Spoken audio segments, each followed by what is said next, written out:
എറണാകുളത്ത് കുണ്ടന്നൂരിലെ തോക്കു ചൂണ്ടി കവർച്ച നടത്തിയ കേസിൽ 4 പ്രതികൾ കൂടി പിടിയിലായി.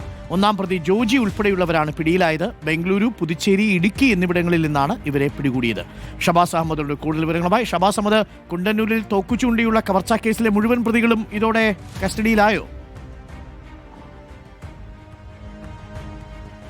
അരുൺകുമാർ, കൊച്ചി കുണ്ടന്നൂരിലെ തോക്ക് ചൂണ്ടി ഉള്ള 80 ലക്ഷം കവർന്ന കേസിൽ ഇതുവരെ 11 പ്രതികളാണ് പിടിയിലായിട്ടുള്ളത്. മുഴുവൻ പ്രതികളും പിടിയിലായിട്ടില്ല.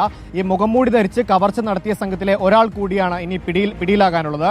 ഇന്ന് 4 പേരാണ് ഈ കേസിൽ പിടിയിലായത്. ഒന്നാം പ്രതിയായ ജോജി പോലീസ് മുഖ്യ സൂത്രധാരനെന്ന് കരുതുന്ന ആളാണ്. ഒപ്പം ഈ പ്രതികളെ സഹായിച്ച ഒരാളും ഇന്ന് പിടിയിലായിട്ടുണ്ട്. ഈ ലെനിൻ എന്ന് പറയുന്ന ആളെ ഇടുക്കിയിൽ നിന്നാണ് പോലീസ് കസ്റ്റഡിയിലെടുത്തത്. ഒപ്പം ജോജിയെയും ഇടുക്കിയിൽ നിന്നാണ് പോലീസ് കസ്റ്റഡിയിലെടുത്തത്. ഒപ്പം ഈ മുഖംമൂടി ധരിച്ച് കവർച്ച നടത്തിയ സംഘത്തിലെ അബിൻസ്, ജയ്സൽ എന്നീ 2 പേരെയാണ് പോലീസ് ബംഗളൂരു, പുതുച്ചേരി എന്നീ സ്ഥലങ്ങളിൽ നിന്ന് കസ്റ്റഡിയിലെടുത്തത്. ഇവരിൽ നിന്ന് 50 ലക്ഷം രൂപയും കണ്ടെടുത്തിട്ടുണ്ട്. 80 ലക്ഷം രൂപയായിരുന്നു ഈ കൊച്ചിയിലെ വ്യവസായിയിൽ നിന്ന് ഇവർ തോക്ക് ചൂണ്ടി ഭീഷണിപ്പെടുത്തി തട്ടിയെടുത്തത്. അതിൽ 20 ലക്ഷം രൂപ നേരത്തെ കണ്ടെടുത്തിരുന്നു. ഇതോടെ 11 പ്രതികളാണ് കേസിൽ പിടിയിലായിട്ടുള്ളത്. ഇനി പിടിയിലാകാനുള്ളത് മുഖംമൂടി ധരിച്ചെത്തി കവർച്ച നടത്തിയ സംഘത്തിലെ ഒരാളാണ്. Arunkumar, thank you. ഷബാസ് അഹമ്മദാണ് വിവരങ്ങൾ നൽകിയത്.